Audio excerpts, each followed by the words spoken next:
अस्सलाम वालेकुम Pakistan, welcome to मुकदमा अवाम का मलिया हाशमी के साथ। नाज़रीन, पाकिस्तानी अवाम और उम्मत मुस्लिमा का जो मुकदमा इस वक्त फ़लस्तीन, निहत्ती फ़लस्तीनी अवाम जिस तरह से इज़राइल के मुज़ालिम के ख़िलाफ़ लड़ रही है माशाल्लाह अपनी क़ुव्वत ईमानी के ज़ोर पर, अल्लाह की मदद से, उसकी नज़ीर नहीं मिलती। और सच कहा किसी ने कि हम ऐसे ही सारी ज़िंदगी समझते रहे कि फ़लस्तीन कैद है इज़राइल के हाथों।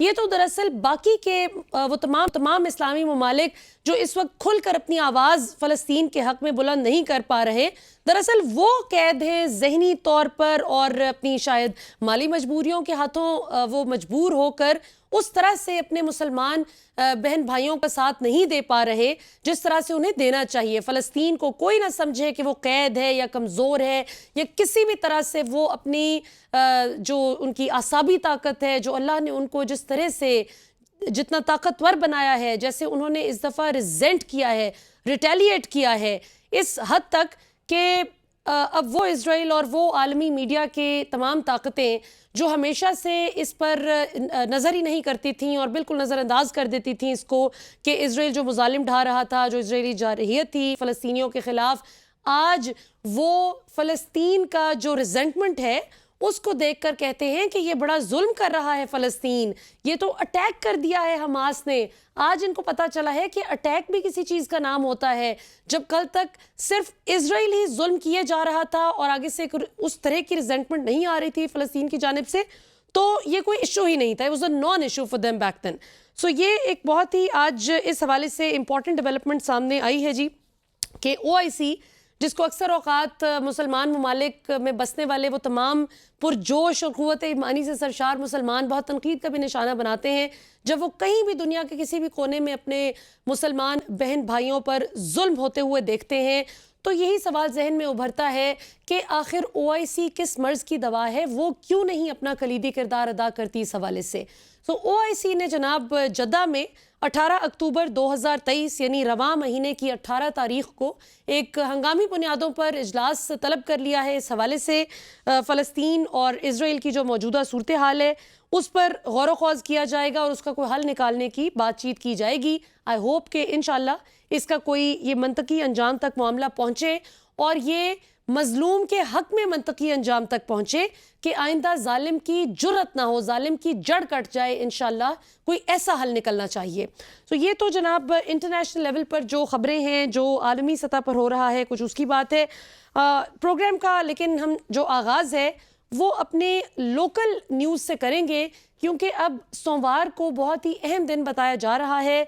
परसों former prime minister Imran Khan साहब और former foreign minister Shah Mahmood Qureshi साहब, इन दोनों को साइफर केस में फ़र्द जुर्म इन पर आयद होने की जो है वो उसकी शुनीद है। बातें चल रही हैं, तज्ज़िये हो रहे हैं, अक्रॉस द मीडिया इस पर तबसरे भी हो रहे हैं, मुख्तलिफ़ कानूनी माहिरीन अपनी मुख्तलिफ़ आरा का भी इजहार कर रहे हैं और PTI का इस हवाले से क्या मौक़िफ़ है, इस हवाले से ये जानना बहुत ज़रूरी है क्योंकि अगर खान साहब को माइनस कर दिया जाता है अगले इलेक्शन से पहले, जिस तरह मरियम नवाज़ कहती थी कि जी लेवल प्लेइंग फील्ड, तो ये जो लेवल प्लेइंग फील्ड अपनी मन मर्जी की वो बताया करते थे कि ऐसी हो कि जिसमें अगर मियाँ साहब नहीं तो इमरान खान भी नहीं।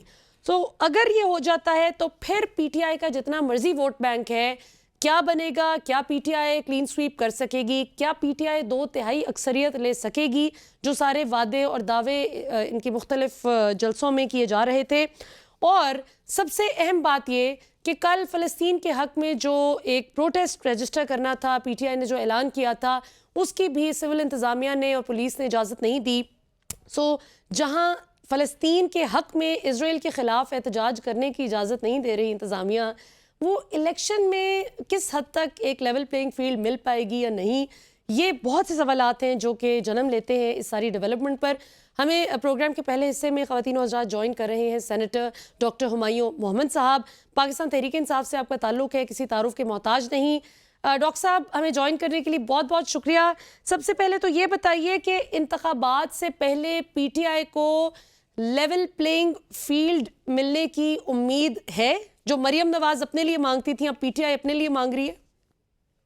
बिस्मिल्लाहिर्रहमानिर्रहीम। देखिए, सबसे पहले तो शुक्रिया ये सारा पूछने का, लेकिन मैं आपको ये बात बता देता हूँ कि हमें इस हुकूमत से किसी किस्म के इंसाफ की तवक्को नहीं है। हालांकि ये हुकूमत जो केयर टेकर है, ये टेक केयर करने आई है, ये बेसिकली नून लीग की एक्सटेंशन है, चाहे वो पंजाब में, चाहे वो केपी में, चाहे वो फेडरल में। ये एग्जैक्टली वही सारे काम कर रहे हैं। आप सोच लें कि एक ऐसा शख्स जो कि कन्विक्टेड हो, जो कि मफरूर हो, जिसके ऊपर हर किस्म के नॉन बेलेबल अरेस्ट वारंट हो, उससे मुल्क का जो बाहर का एम्बेसडर, बाहर यूके में जो एम्बेसडर है, वो जाके ऑफिशियली जाके मिले और उनको हेल्प कर रहा हो, तो वो ऑब्वियसली एम्बेसडर का इसमें कोई कसूर नहीं है। उनको इंस्ट्रक्शंस होंगी गवर्नमेंट से कि आप कर लो।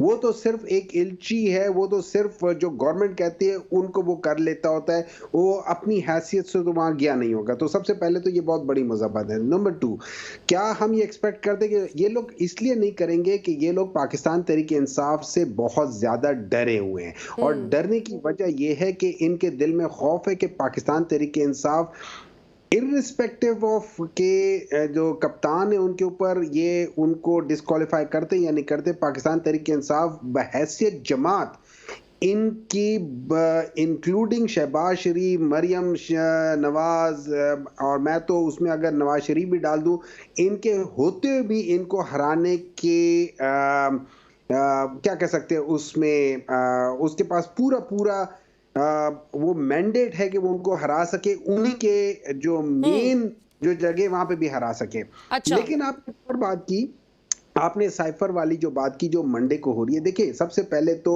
एक चीज उसमें सिंपल देखनी चाहिए कि जब हम बात कर रहे होते हैं तो जो साइफर होता है उसको जो डी क्लासिफिकेशन या कौन डिसाइड करता है, वो इस तरह होता है कि ये कम्युनिकेशन, किसी किस्म की कम्युनिकेशंस होती हैं, जब वो कोडेड आती हैं तो वो हर एक डिपार्टमेंट में जाती है और वो डिपार्टमेंट वाला उससे डील करता है। तो अगर किसी किस्म की सिक्योरिटी है जो डिफेंस से रिलेटेड है, डिफेंस मिनिस्ट्री उसकी होगी। अगर वो किसी और किस्म की है तो इंटेलिजेंस एजेंसीज या आर्मी उसको डील करेगी। अगर वो फॉरेन ऑफिस से रिलेटेड है तो फॉरेन ऑफिस उसके वो करेगी। उस फॉरेन ऑफिस वाले को इन मिनिस्ट्री ऑफ इंटीरियर नहीं कर सकती। तो ये जो केस डाला हुआ है ये मिनिस्ट्री ऑफ इंटीरियर ने डाला है, तो टेक्निकली तो ये केस होना ही नहीं चाहिए था, क्योंकि ये साइफर जो है ये प्रॉपर्टी है फॉरेन ऑफिस की। अब फॉरेन ऑफिस के जो मिनिस्टर है वो डायरेक्ट रिलेटेड है, वो इसको डी क्लासिफाई या इसको पब्लिक करने का इख्तियार के करूं या ना करूं वो बजाते खुद भी कर सकता है, और वो प्राइम मिनिस्टर के हवाले करके कैबिनेट के थ्रू भी कर सकता है, जो कि सही तरीका है। मैं आपको एक वाकया सुनाता हूं। जी। 1976 में हेनरी किसिंजर ने एक डिमार्श को रोक दिया था। वो डिमार्श बेसिकली ये था, उसको कॉन्डोर के नाम से जाना जाता है। वो उस जमाने में कोई 7-8 मुल्कों के जो हेड्स थे उनको असैसिनेट करने का या मारने का वो था। ठीक है, हाँ जी, बिल्कुल सही। वो एक सीक्रेट चीज आई थी जिसको वो डिमार्श करने के लगे थे, लेकिन उसने रोक दिया था और वो फिर सीक्रेट ही रहा था। तो बेसिकली जब आप डिमार्श करते हैं तो वो सीक्रेट चीज फिर नहीं रहती। अच्छा, इसमें जब हमने सिक्योरिटी काउंसिल, जो नेशनल सिक्योरिटी काउंसिल में 2 दफा इसकी बात हो गई थी। एक और बात है, 10 अक्टूबर 2022 में जो मिनिस्ट्री ऑफ फॉरेन अफेयर्स ने लिखा था कि साइफर जो है ना गुमा है ना मिसप्लेस हुआ है। ये उनके डॉक्यूमेंटेड है कि ना गुमा है ना वो हुआ है। अच्छा, एक और बात बता देता हूं, जो साइफर कोडेड होता है उसकी फोटोकॉपी भी नहीं हो सकती। जो कोडेड है उसकी फोटोकॉपी भी नहीं हो सकती। उसके किसी को देना, प्राइम मिनिस्टर को या किसी और को देना, वो तो दूर की बात है। नंबर 2, जब आप इसको एक किस्म का इसका मफहूम बना के या उसको नॉट डी क्लासिफाई, लेकिन उसका एक जो मफहूम होता है या उसका जो भी जो होता है, बिल्कुल सही। जब आप वो करते हैं तो आपकी वो बड़े नंबर्ड वो होती हैं कि ये इसके पास है, ये इसके पास है, ये इसके पास, जैसे 3 या 4 कॉपी होंगी। और वो कॉपी अगर वो टॉप सीक्रेट है, अभी डी क्लासिफाई नहीं हुई, तो वो इस तरह होगा, अगर आप प्राइम मिनिस्टर को भेजेंगे तो वो प्राइम मिनिस्टर का जो प्रिंसिपल सेक्रेटरी है वो उसकी जिम्मेदारी होगी कि वो उसको, या मिलिट्री सेक्रेटरी की जिम्मेदारी होगी कि वो उसकी हिफाजत करे। सही। अच्छा, इसमें डॉक्टर साहब यहाँ पे आपको रोक के एक सवाल ऐड करना चाहूंगी कि इसमें ये बिल्कुल आपने पर्टिनेंट पॉइंट मेंशन किया। वैसे भी जो सरकारी कम्युनिकेशन जितनी भी होती है वो ऑब्वियसली रेलेवेंट मिनिस्ट्रीज का रेलेवेंट स्टाफ उसके लिए जिम्मेदार होता है अगर डॉक्यूमेंट्स की हिफाजत करनी, निगहदाश्त करनी। फॉर इंस्टेंस अब शहबाज शरीफ साहब इस वक्त वजीर आजम नहीं है, लेकिन वो 1.5 साल के लिए वजीर आजम थे, फॉर गुड 1.5 ईयर। तो उस दौरान जो भी डॉक्यूमेंट्स थे जो हैं उनकी हिफाजत का जिम्मा प्राइम मिनिस्टर ऑफिस के स्टाफ का था, शहबाज शरीफ साहब का नहीं था। Similarly same principle applies on Khan साहब ऑल्सो। लेकिन अब ये बताइए कि इस मामले में प्रिंसिपल सेक्रेटरी जो आजम खान साहब थे खान साहब के फॉर्मर प्रिंसिपल सेक्रेटरी साहब, जिनसे खान साहब की आधी काबीना को बड़ी शिकायत भी थी, लेकिन खान साहब ने आंखें बंद करके उन पर ट्रस्ट किया। अब ये भी सामने बातें आ रही हैं कि वो भी उनके खिलाफ जो है वो बातचीत कर रहे हैं, जिसे आप उर्फ आम में वादा मुआफ गवाह का कहते हैं। तो इस हवाले से आप क्या समझते हैं? खान साहब का ये एरर ऑफ जजमेंट कहेंगे आप इसे, कि जिस बंदे पे उन्होंने आंखें बंद करके इत्मीनान किया, उनके अपने करीबी साथी मना करते रहे कि ना इन पे इतना ट्रस्ट करें, तो खान साहब ने किसी और की नहीं सुनी। देखिए, इस तरह होता है कि मेरा नहीं ख्याल कि खान साहब ने उनके ऊपर ट्रस्ट के लिहाज से ये क्या था कि ये सब कुछ जो मेरा आजम खान की एक मतलब वो लाइक आदमी है, वो अपने टाइम का जो सीएसएस का टॉपर है, वो बड़ा कॉम्पिटेंट आदमी है, उस लिहाज से वो ठीक ठाक है। हाँ, उसने वादा माफ गवाह बन गया, ये तो उसका ईमान है, ये तो उसका वो है। देखिए, अगर आप वादा माफ गवाह बन रहे हैं और अगर आप किसी कोई झूठ बोल रहे हैं और वो at the end of the day एक हल्फिया बयान होता है जिसमें अगर झूठ का पहलू हुआ तो वो तो अपनी कब्र में खुद जाएगा ना, उसका हिसाब किताब वो दे देगा। ये दुनिया तो आज नहीं तो कल, कल नहीं तो परसों खत्म हो जाएगी। मतलब मैं चला जाऊंगा, आजम खान खुद चला जाएगा, अल्लाह ताला खान साहब को लंबी उम्र दे, वो भी एक वक्त आएगा चले जाएंगे। तो ये कैसे पता चलेगा कि आजम खान झूठ बोल रहे हैं? हो सकता है वो सही बात भी कर रहे हो। मतलब अवाम कैसे डिफरेंशिएट करे कि कौन सच बोल रहा है? देखिए, मैं इस तरह बात बता देता हूँ। अभी पिछले दिनों अमेरिका में ये बात हुई थी कि जो डोनाल्ड ट्रंप के ऊपर केस बन रहा था, तो उन्होंने कहा कि डोनाल्ड ट्रंप ये जो डॉक्यूमेंट्स है ना, ये कैसे डिक्लासिफाई कर सकता है। फिर उन लोगों ने पता करवाया तो उन्होंने अपने जो लीगल एडवाइजर्स थे और जो गवर्नमेंट के लोग थे उनसे जब पता किया, उन्होंने कहा कि हाँ, president of United state has got the authority कि वो डिक्लासिफाई कर सकता है। इसी तरह पाकिस्तान का जो प्राइम मिनिस्टर है वो उधर के प्रेसिडेंट के बराबर है, उस तरीके से ये he is the head of the state, वो भी डिक्लासिफाई कर सकता है। लेकिन डोनाल्ड ट्रंप के ऊपर जो केस बना है वो बना है कि उसके घर से वो सारी फाइलें रिकवर हुई हैं जो कि वहां नहीं होनी चाहिए थी।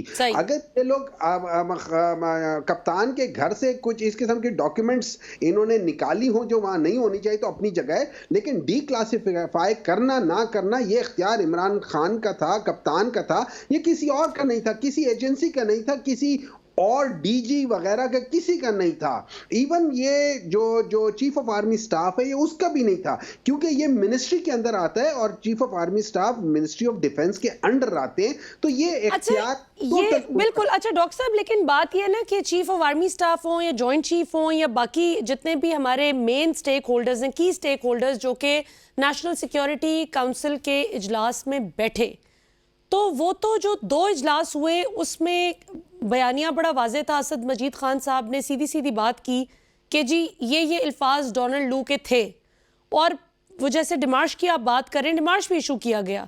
तो फिर डिमार्श इशू हो जाने के बाद इसमें जुर्म क्या है, ये मैं थोड़ा सा समझना चाह रही हूँ, अंडरस्टैंड करना चाह रही हूँ, क्योंकि केस को मैं बड़े करीब से फॉलो कर रही हूँ। मुझे अभी तक ये नहीं समझ आ रहा कि इसमें एग्जैक्टली नेशनल सीक्रेट क्या था जो रिवील हुआ है, क्योंकि ऑब्वियसली अगर खान साहब को इस केस में सजा सुना दी जाती है तो ये तो एक बहुत बड़ा यानी एक इशू है ना।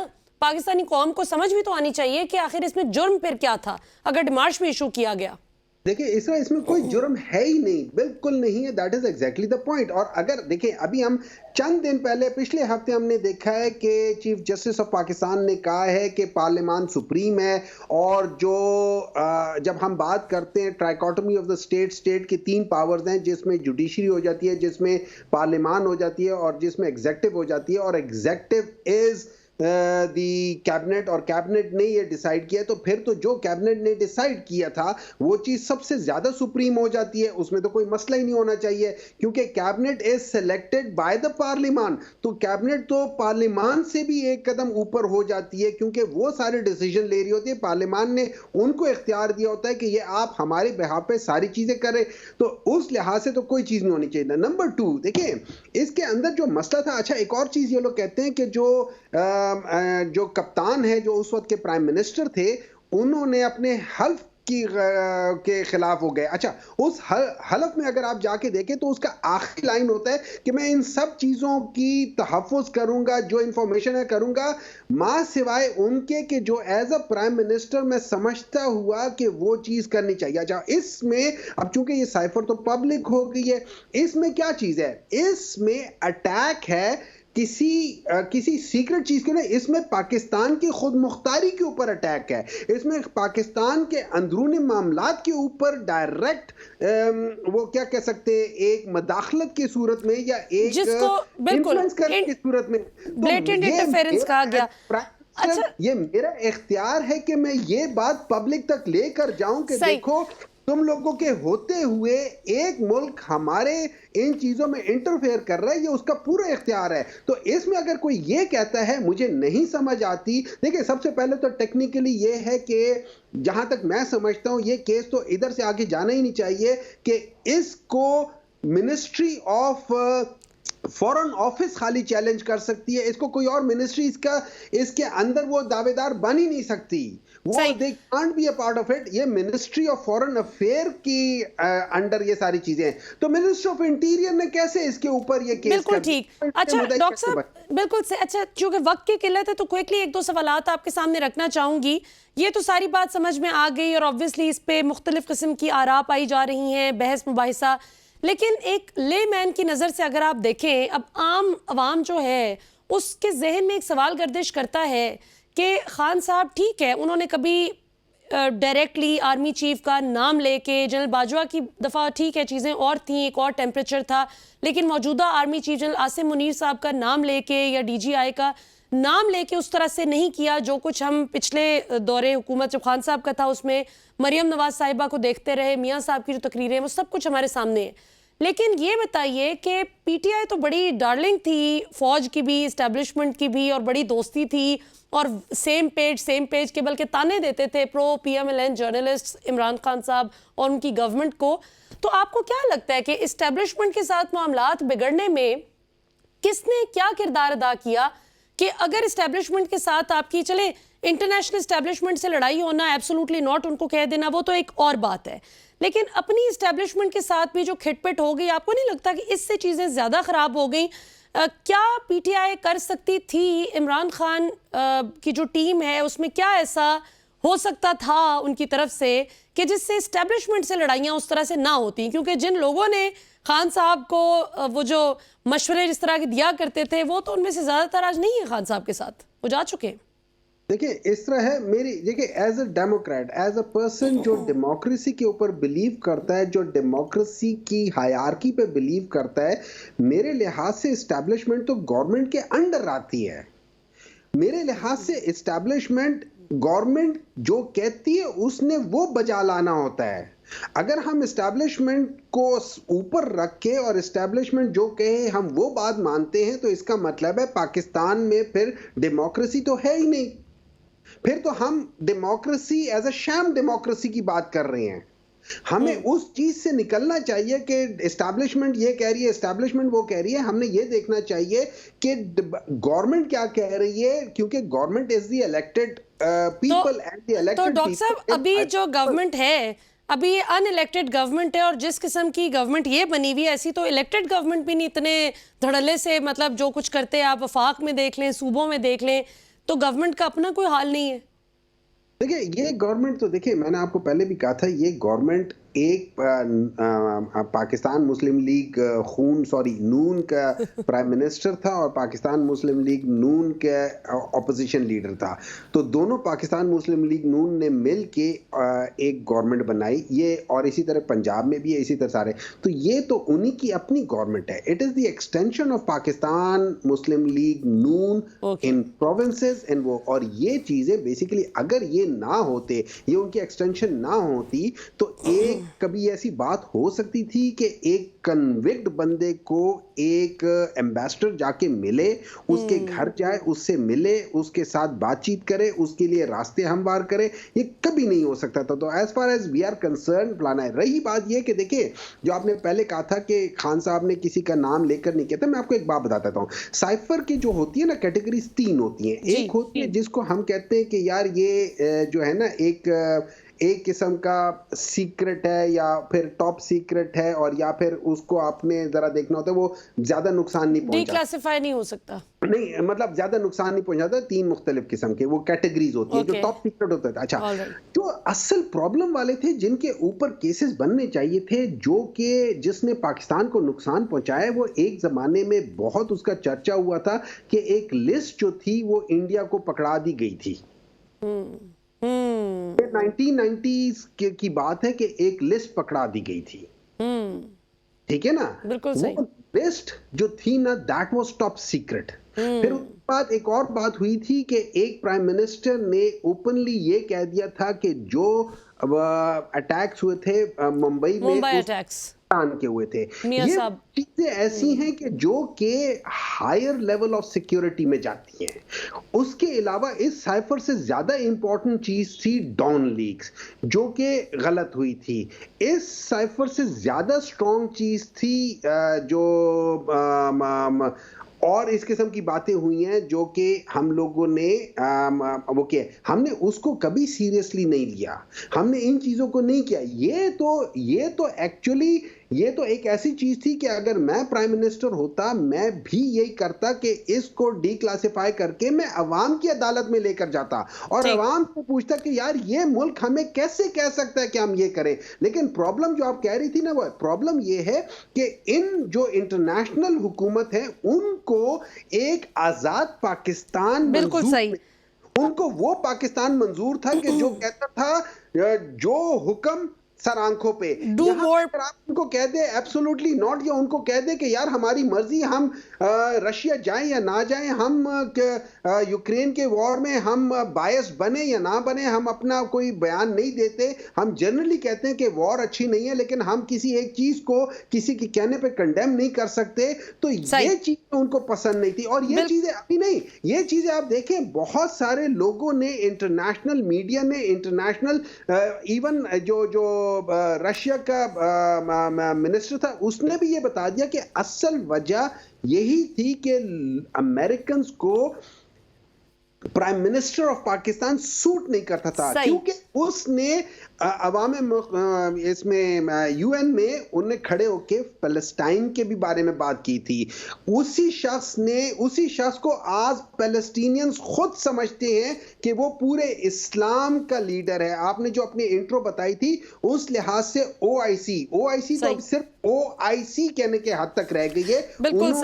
उनको इसी प्राइम मिनिस्टर ने उनको तकरीर करते हुए कहा था कि हम लोगों को ये काम करना चाहिए। यही सारी चीजें थी जो एक लीडरशिप कर सकती है। लेकिन अनफॉर्चुनेटली उसी तरीके से जैसे किसी जमाने में हेनरी किसिंजर ने अगेन जुल्फकार अली भुट्टो को कहा था कि मैं तुमसे will make an example out of you, क्योंकि उसने जो बातें की थी, जो इस्लामिक बॉम्ब की बात की थी, उसी तरीके से ये दूसरा लीडर था पाकिस्तान से कि जिसने उनको कहा था एब्सोल्यूट नॉट, तो इसको तो उन्होंने बना नहीं था। बिल्कुल सही। बहुत शुक्रिया डॉक्टर हुमायूं मोहम्मद साहब, सेनेट आपने में ज्वाइन किया। नाज़रीन, यहाँ पर वक्त तो एक छोटी सी ब्रेक का, कहीं मत जाइएगा, stay tuned, see you after very short break.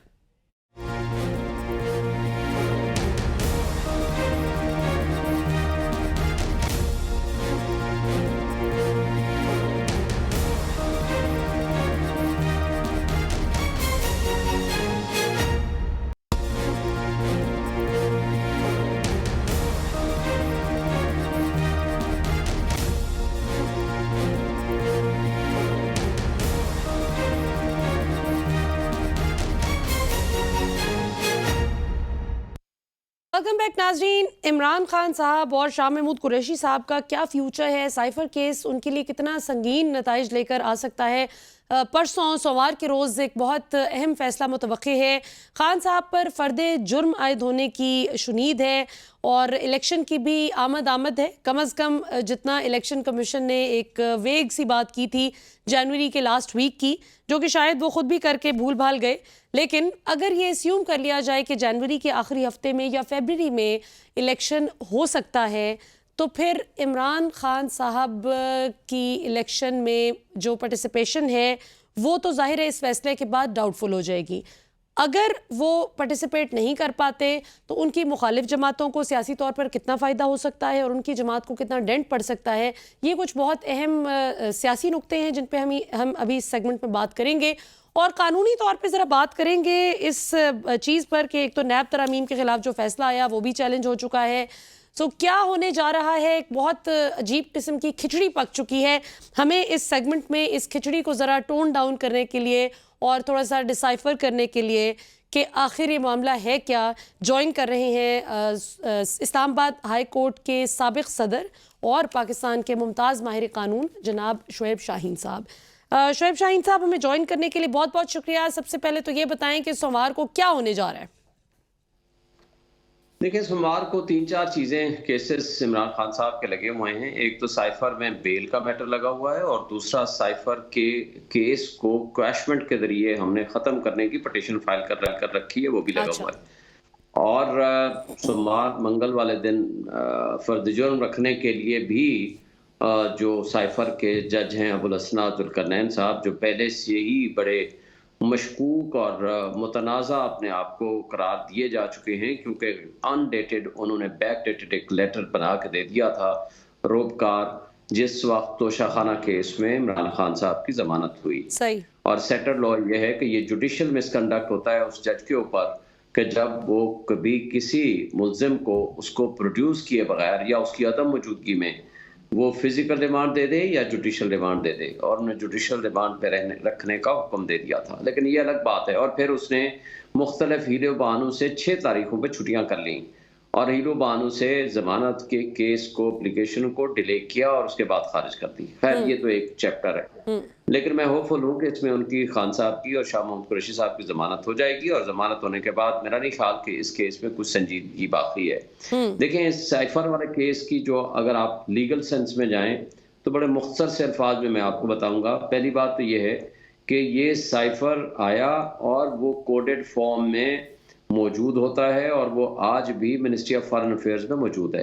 एक इल्ज़ाम यह है कि आपने रिटेन किया, अपने पास रिटेंशन का केस है, जो कि उस वक्त ये कोई जुर्म नहीं था, जो कि अब सब्सिक्वेंटली 18 अगस्त को ये कानून बनाया, वो भी मुतनाज़ा ऑफिशियल सीक्रेट एक्ट का, जिसको चैलेंज कर दिया है मैंने सुप्रीम कोर्ट ऑफ पाकिस्तान में और वो पेंडिंग है वहाँ। ठीक है। लेकिन वो प्रेसिडेंट ऑफ पाकिस्तान की अप्रूवल के बगैर था, इसलिए उस कानून की हैसियत कोई नहीं और वो बैक डेटेड रेट्रोस्पेक्टिव उसका अप्लाई नहीं हो सकता। दूसरी बात यह है कि ये competent authority prime minister and foreign minister हुआ करते हैं कि मुल्क की फॉरेन पॉलिसी क्या होनी चाहिए, और एक्सटर्नल और इंटरनल थ्रेट अगर है तो ये प्राइम मिनिस्टर जो कि इलेक्टेड रिप्रेजेंटेटिव है, उसने खा फिजिकल थ्रेट हो या मुल्क की सलामती और तारीख के ऊपर अटैक हो, तो वो कौम को एतमाद में ले सकता है और जिस कंसर्न लोगों को चाहे वो उनको एतमाद में ले सकता है। तो इसलिए और फिर सब्सिक्वेंटली कैबिनेट ने ही इसको डीक्लासिफाई कर दिया। जब डीक्लासिफाई हो जाए तो उसके बाद उसकी वो अथॉरिटी कि ये क्लासिफाइड डॉक्यूमेंट है और इसकी ऊपर मुकदमा बनाना ये गुलामी की बदतरीन मिसाल कायम करने के बिल्कुल सही। अच्छा शुएब शाहीन साहब, चूंकि पिछले सेगमेंट में हमारे साथ सेनेटर डॉक्टर हुमायूं मोहम्मद साहब मौजूद थे, उनके साथ भी बड़ी तफसील से हमने इस केस पे भी बात की। सो ऑडियंस इस हवाले से तो उनसे भी ये जान चुकी है कि साइफर जो है वो डी कोड ऑलरेडी जो उसका क्रक्स था वो किस तरह से हुआ, कानूनी तौर पे हुआ, ये प्राइम मिनिस्टर और फॉरेन मिनिस्टर का प्रेरोगेटिव होता है, वो तो सारी बात समझ आ गई। लेकिन मैं इंटरेस्टेड हूँ ये जानने में कि अब एक तो ये व्यू पॉइंट है जो आपका है, जो आप कानूनी तनाजुर में अपना एक नुक्ता नज़र पेश कर रहे हैं, लीगल नुक्ता नज़र। अब जाहिर है जब अदालत में ये केस सुना जा रहा है तो आपके मुखालिफ वकला का भी एक काउंटर व्यू पॉइंट है। वो क्या कानूनी इस्तदलाल पेश करते हैं इस हवाले से, क्योंकि राना सनाउल्लाह साहब ने तो बतौर इंटीरियर मिनिस्टर इस बात को तस्लीम किया था कि साइफर गुमाशुमा नहीं है, साइफर की कॉपी जो है वो बिल्कुल फॉरेन ऑफिस में मौजूद है, उनका ऑन रिकॉर्ड स्टेटमेंट मौजूद है बतौर द देन वजीर दाखिला। तो ये बताइए कि आपके मुखालिफ वकला जो हैं वो किस तरह से फिर अपना केस बिल्ड कर रहे हैं? देखिए, मुखालिफ वकला सिवाय इस बात के जिसको प्रिजम्पशन बोलते हैं, सपोजिशंस बोलते हैं, या हवा में जो बातें होती हैं वो कर रहे हैं। नंबर वन, बड़ा अजीब किस्म का परसों गुफ्तगू की उन्होंने कहा कि ये डीक्लासीफाई भी हो जाए, इवन देन वो खुफिया रहता है, उसको किसी को बताया नहीं जा सकता। कमाल की बात की है। जो FIR है वो ये कहती है ये क्लासीफाइड डॉक्यूमेंट है, लिहाजा इसको पब्लिश करना या इसके बारे में गुफ्तगू करना ये ऑफिशियल सीक्रेट एक्ट में आता है।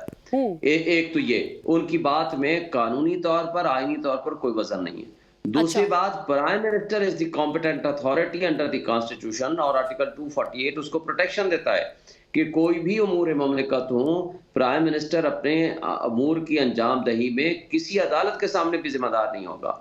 तो इसलिए उनके पास इसका भी कोई जवाब नहीं है। वो कहते हैं हाँ ये तो है, आइन में तो लिखा है, लेकिन एक FIA का असिस्टेंट डायरेक्टर उसके पर्चा दे सकता है प्राइम मिनिस्टर के ऊपर कि तुमने ये बात क्यों की। ये उनके पास एक बिल्कुल ही, मैं कहूंगा प्रोसिक्यूशन के पास असल मसला ये है कि आपको याद होगा इंटरसेप्ट ने ये स्टोरी छाप दी।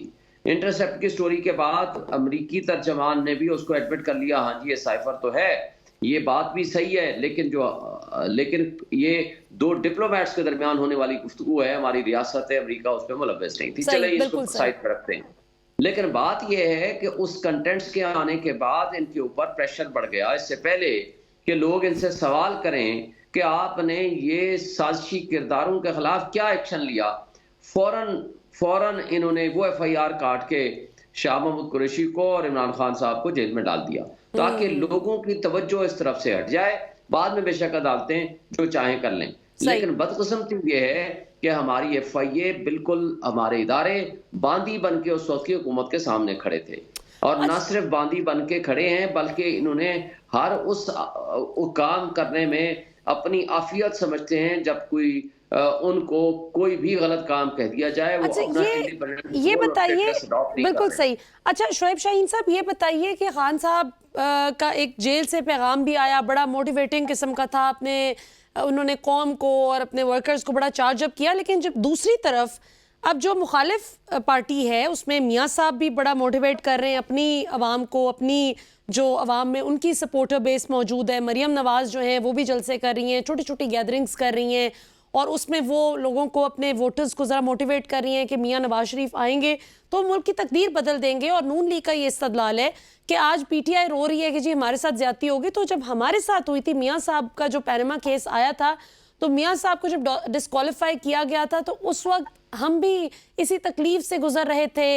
यानी एक तरह से वो इक्वेट कर रहे हैं खान साहब पर बनाए गए केसेस को मियाँ साहब के पैनमा केस से। एक तो ये बताइए कि ये किस हद तक बात इसमें कितना वजन है, क्योंकि obviously I am sure you must have covered Panama case very closely back then, लेकिन साथ साथ ये भी बताइए कि मियाँ साहब के पास अब कानूनी तौर पर क्या ऑप्शन मौजूद है, क्योंकि अब वाज़े तौर पर फैसला आ चुका है कि जो रिलीफ है वो माजी के फैसलों पर तो नहीं मिल सकता, यानी मियाँ साहब की डिस्क्वालिफिकेशन फॉर लाइफ वो तो चैलेंज नहीं हो सकती अपेरेंटली। सो अब मियाँ साहब के पास क्या ऑप्शंस हैं? आपने 3 सवाल, एक ही सवाल में 3 सवाल कर दिए, ताकि आप खुल के जवाब दें। एक तो पनामा लीक्स, एक इनके ये जलसियां, और एक मौजूदा उनकी नवाज शरीफ के आने पे उनका लीगल इशू। पहले मैं जरा जलसियों पे बात कर लूं। अगर जलसियों पे होंडा 1 to 5 की तकसीम और कोरमे और खाने बिरयानी से काम आगे निकल के पहुंच गया है, तो इनको चाहिए कि ये सियासत छोड़ दें, अपने खानदानी पेशे पे वापस आ जाएं। दूसरी बात आपको मैं बताऊं कि इनकी पॉपुलैरिटी का जो अंदाज़ा है, या जो अपने आप को मोटिवेट कर रहे हैं, तो लोग पागल हैं, बेवकूफ़ हैं, वो नहीं समझते कि 16 महीने शहबाज शरीफ और PMLN की जो हुकूमत रही है, उन्होंने माशी तबाही जो फैलाई है, 25 करोड़ आवाम को महंगाई, गुर्बत, बेरोजगारी के एक दलदल में न सिर्फ फंसा दिया है बल्कि फेंक दिया है। और ये वोट को इज्जत दो का नारा साइड पे फेंक के बूट को इज्जत दो का नारा उठा लिया।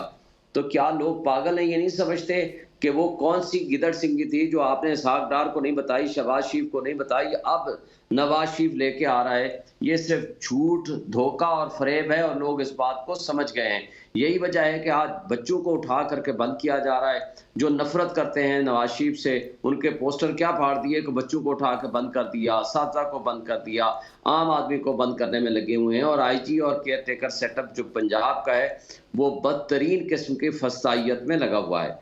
दूसरा सवाल आपने किया था कि जी 2018 में इनके साथ हुआ। मुझे ये बता दें कि कितने सदाकत अब्बासी इनके उठाए गए थे और फिर मीडिया हाउस पहुंचाए गए, कितने उस्मान डार उठाए गए, गिरफ्तार हुए बकौल होम मिनिस्टर के, और उसके बाद अदालत में पेश करने की बजाय 25 दिन बाद एक मीडिया हाउस पेश कर दिया गया। कितने लोग थे कि जब उठाए गए जेलों में बंद रखा, जुल्म तशद्दुद किया और प्रेस कॉन्फ्रेंस कराई, किंग पार्टियां बनाई और उसके बाद उनको छोड़ दिया गया। कितने मुराद रास इनके थे, कितने फवाद चौधरी इनके थे, कितने अलीम खान इनके थे, कितने जहांगीर तरीन इनके थे, कितने परवेज खटक इनके थे, और कितने महमूद खान, और पता नहीं कितने कितने नाम है, मैं उस पर क्या नाम लूं। लेकिन बात यह है, और कितने फरोख हबीब इनके थे जो आज तक बरामद नहीं हुए, कितने इनके शेख रशीद थे जो आज तक बरामद नहीं हुए। हमें एक बहुत लंबी तफसील है लेकिन उसमें जाए बगैर मैं इनसे सवाल करता हूँ, मुझे बताएं पनामा लीक्स जो हुई थी उसमें जो इनके फ्लैट्स ये बिलियंस ऑफ रुपीस के आए थे, ये क्या इमरान खान ने किए थे? क्या जब वो आ गए तो फ्लोर ऑफ द हाउस पे बतौर प्राइम मिनिस्टर इसने खड़े होकर क्या कहा था, ये है वो जराए जिनसे हमने ये सारा कुछ खरीदा। तो वो जराए और रसीदें किधर चली गई? फिर एक कतरे खत ले आए जिससे बाद में कहा कि नहीं जी ये तो हमने झूठ बोला, गलती हो गई। तो बात यह है कि फिर आज जवाब सिर्फ एक बात का दे दें, जिस एवन फील्ड अपार्टमेंट में ये रह रहे हैं और उनके बच्चे और ये खुद पिछले 30 साल से, ये है किसका? ये तो कहते हैं हमारा नहीं है, कभी कहते हैं अल्हम्दुलिल्लाह ये हमारा है। हुसैन नवाज आकर कहता है जिसकी बेनिफिशियरी ओनर जो है, ट्रस्टी या बेनिफिशियरी ओनर जो है मरियम नवाज है। फिर मरियम नवाज कहती है कि मेरा पाकिस्तान क्या, पाकिस्तान से बाहर क्या, पाकिस्तान में भी कोई जायदाद नहीं है। फिर ये गाड़ियां और मंसूर खान के साथ जब वो पता चलता है, अच्छा गाड़ी मुझे मिली थी, मुझे तो नहीं पता, अच्छा मुझे चेक करने दो। ये तो इनका हालत है कि इनकी करप्शन की, इनकी कहानियों की। अब क्या ये मोटिवेट करेंगे? अब हम आगे आते हैं, मौजूदा उनको क्या लीगल इश्यूज फेस करने पड़ेंगे। देखें, एक इश्तिहारी मुजरिम है, वो भगोड़ा भी है, मुजरिम भी है, इश्तिहारी भी है। आज तक पाकिस्तान की तारीख में ऐसा नहीं हुआ, बल्कि रिसेंटली एक फैसला है सरदार तारिक मसूद साहब का, सुप्रीम कोर्ट का, हमारे एक वकील साहब के केस में, वो मेंबर पंजाब बार काउंसिल थे, एक जज साहब के साथ जरा तलखी हो गई, उन्होंने तो इन अदालत में 1 महीने की सजा दे दी और लाहौर हाई कोर्ट ने उसकी इंट्रा कोर्ट अपील इंटरटेन ही नहीं की। उन्होंने कहा जब तक जेल में नहीं जाएंगे उस वक्त तक हम जमानत का केस, हालांकि 1 महीने की सजा ही नहीं होती, उसी वक्त सस्पेंड हो जाती है 1 सेकंड में। उन्होंने कहा जेल जाएं फिर हम सस्पेंड करेंगे। हम उसको लेकर के सुप्रीम कोर्ट में आए, सुप्रीम कोर्ट ने बड़ी डिटेल जजमेंट दी और अदरान केस का रेफरेंस दिया। उन्होंने कहा जब तक जेल नहीं जाएंगे तब तक इंटरटेन ही नहीं हो सकती ऐसी कोई अपील। तो बात यह है कि ये कोई अनोखा लाडला नहीं है कि पाकिस्तान का आइन, कानून, रूल, जजमेंट सुप्रीम कोर्ट की सारी को नलीफाई करके इनको कहा जाए कि जनाब आप जाएं, जाकर के जलसे करें। मेरा नहीं ख्याल कि ऐसा कोई मुमकिन है, और अगर ऐसा हुआ तो ये कानून और इंसाफ का जनाजा तो होगा, लेकिन मेरा नहीं ख्याल कि ऐसा कोई मुमकिन हो सकेगा। बहुत बहुत शुक्रिया। शुएब शाहीन साहब हमारे साथ मौजूद थे। नाज़रीन, आपने शुएब शाहीन साहब का मौक़िफ़ जाना, उनकी लीगल ओपिनियन डिफरेंट केसेस पर जानी। यहाँ पर छोटी सी ब्रेक का वक्त हुआ है, ब्रेक के बाद वापस आएंगे तो प्रोग्राम के इख्तितामी मरहले की जानिब बढ़ेंगे आफ्टर द शॉर्ट ब्रेक।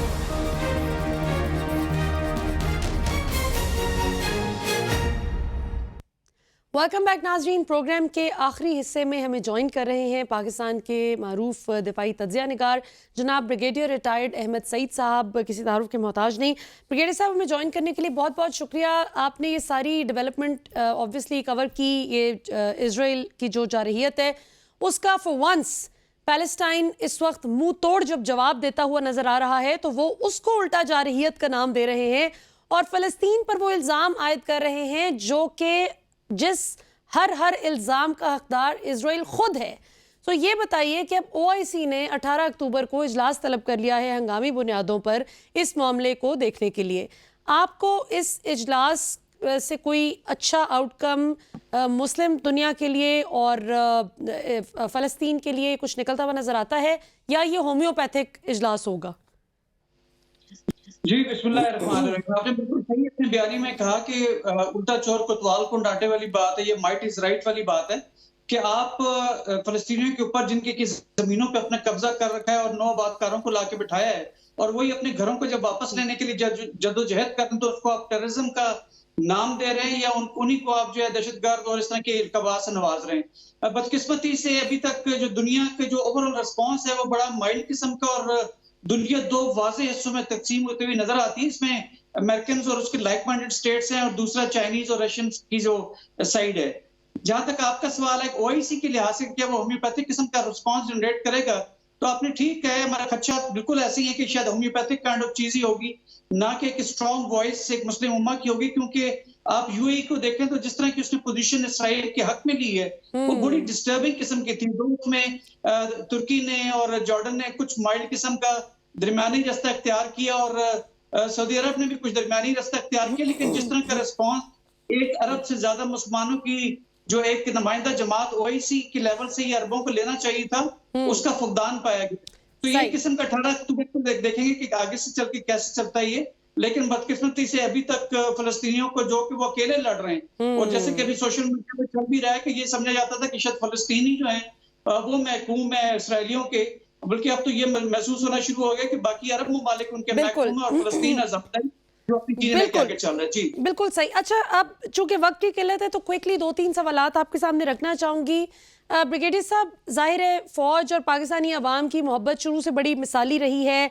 बीच में कभी कहीं कोई जाहिर है सियासी एतबार से सियासतदानों को जो शिकायतें होती हैं तो ऑब्वियसली फिर उनके सपोर्टर्स की भी वो एक ग्रज सा सामने आता है, लेकिन ओवरऑल जाहिर है फौज है तो अवाम है और अवाम है तो फौज है, ये एक दूसरे के साथ चोली दामन का साथ है, और अल्लाह हमेशा इस साथ को सलामत रखें, आमीन। ये बताइए कि अब नैब में ये जो रीसेंट तकर्रियाँ हुई, जो हाजिर सर्विस मिलिट्री और अस्करी इदारों के हमारे कुछ कॉम्पिटेंट अफसरान को तैनात कर दिया गया है, इस पे भी सोशल मीडिया पर बड़ी कुछ तनकीद सामने आ रही है कि ये इलेक्शन से पहले ये सारी रिशफलिंग क्यों हुई है।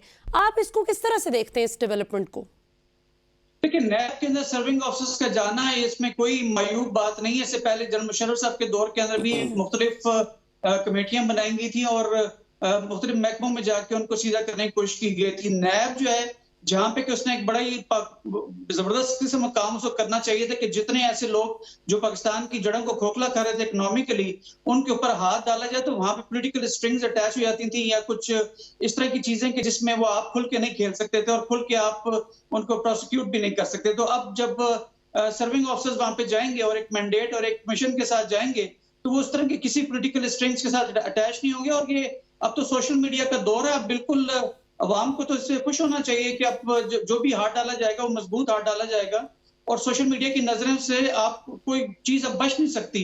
ये कोई 1980 या 90 का दौर नहीं है या 2000 का दौर नहीं है, ये 2023 है, और उसमें अगर वो डिलीवर नहीं करेंगे तो खतर ख्वाह इसके ऊपर बैकलैश भी आ सकती है। लेकिन मैं समझता हूँ कि पाकिस्तान आर्मी जो है, जो हमेशा अपने ऑब्जेक्टिव और मिशन को अचीव करने के लिए पूरी दुनिया में मानी जाती है, तो उसको जब एक मिशन दिया गया तो वो जितने इस तरह के लोग हैं जिन्होंने पाकिस्तान की इकोनॉमी को खोखला किया है, उनके ऊपर सख्त हाथ डाला जाएगा और उन्हें कैफे किरदार तक पहुंचाया जाएगा। सही। अच्छा ब्रिगेडियर साहब, हमने देखा कि इमरान खान दौर में और जनरल बाजवा का जो दौर था, उस टेन्योर में बड़ी प्रो अफगानिस्तान पॉलिसी थी पाकिस्तान की, और उसमें जनरल फैज़ हमीद का खास तौर पे बताया जाता था कि बतौर DGI उनकी बड़ी वहाँ पे नेटवर्किंग भी थी, और इस बात पे अमेरिका बहुत नालां भी था कि पाकिस्तान ने अपनी इन रोड्स डेवलप कर ली हैं अफ़गानिस्तान के अंदर। और फिर आपने देखा कि जिस वक्त अमेरिकी फ़ौज का इनखला हुआ, जब नेटो फोर्सेस निकल रही थी कान पकड़ के, तो उस वक्त पाकिस्तान की मदद दरकार थी उनको अपने एक सेफ एग्जिट के लिए, जो कि पाकिस्तान ने ऑफ कोर्स एक्सटेंड भी की, क्योंकि एक पीसफुल हमसाये का मतलब पीसफुल पाकिस्तान है। अब इस वक्त हमारी जो पॉलिसी है वो बड़ी एग्रेसिव नज़र आती है कि जो गैर कानूनी तौर पर अफ़गान सिटीजन्स पाकिस्तान में रिहाइश पजीर हैं, मुकीम है यहाँ पर, अब 17 दिन रह गए उस डेडलाइन के आने में कि जब उनको जो इलीगली रह रहा होगा उसको जो है वो वापस अपनी होमलैंड भेज दिया जाएगा। आप इस डेवलपमेंट को किस तरह देखते हैं? अफगानिस्तान को खुश नहीं है इस डेवलपमेंट से? देखिए 1 नवंबर को अफगान महाजरीन ने वापस जाना है। ये कोई ऑपरेशन जो हो रहा है, ये जो डेडलाइन दी गई है, ना सिर्फ महाजरीन जिनका ताल्लुक अफगानिस्तान से उनके लिए नहीं है, बल्कि दूसरे ममालिक जिसमें जो बांग्लादेशी भी हैं और दूसरे ममालिक जो पाकिस्तान में बगैर सफरी दस्तावेज के रह रहे हैं, उन सब के लिए की वार्निंग है। पाकिस्तान और अफगानिस्तान के जो एक हालात हैं, जो आपस में जो मोहब्बत और भाईचारे का रिश्ता है, उसको आप बिल्कुल डाउट ना करें, वो उसी तरीके से। लेकिन एक अभी रिफ्ट जरूर डेवलप हुई है कि आप टीटीपी के एलिमेंट्स को, जिनको के जो अफगान नबूरी गवर्नमेंट है उनको अपना स्ट्रेटेजिक एसेट मानती थी, जब साहब के नॉर्दर्न अलायंस की गवर्नमेंट के साथ मिलकर लड़ रहे थे, तो अब उनके ऊपर हाथ उनको लगाना या उनको उनके खिलाफ ऑपरेशन करने में शायद उन कुछ दुश्वारियां जो जरूर हैं। लेकिन पाकिस्तान ने एक बड़ा स्ट्रॉन्ग स्टैंस लिया और एक कॉन्फिडेंस बिल्डिंग मेजर्स का एक सिलसिला शुरू हुआ है। और मैं समझता हूँ कि आने वाले दिनों में फतवा भी आपने देखा जो बुरी गवर्नमेंट ने दी गई, कोई भी पाकिस्तान की सरजमीन पे जाके कुछ इस तरह नहीं करेगा। लेकिन अफगान गवर्नमेंट की वार्निंग के बावजूद जो लिप सर्विस लगती थी, इसके बावजूद 24 में से 14 हम लोग के अंदर अफगानी या तो नेशनल इन्वॉल्व हैं या वो टीटीपी के एलिमेंट जो अफगानिस्तान से आए थे। तो पाकिस्तान के इसके ऊपर सख्त स्टांस लेना बनता था और पाकिस्तान की शहरियों के हिफाजत के लिए हमने ऐसा किया। बिल्कुल सही हो गया जी। बहुत बहुत शुक्रिया ब्रिगेडियर साहब, आपने हमें ज्वाइन किया। नाज़रीन, आपने आज का प्रोग्राम देखा, उम्मीद है आपको आज का प्रोग्राम पसंद आया होगा। अपनी राय से हमारे सोशल मीडिया अकाउंट्स पर ज़रूर हमें मुतला कीजिएगा, इन्फॉर्म कीजिएगा। फीडबैक का इंतज़ार रहेगा, आपके इंतहाई कीमती फीडबैक का। अब प्रोग्राम का वक्त अनफॉर्चुनेटली इख्तिताम को पहुंचा। कल रात 8 बजे इंशाल्लाह फिर आपसे मुलाकात होगी। आज के लिए इतना ही। पाकिस्तान हमेशा जिंदाबाद।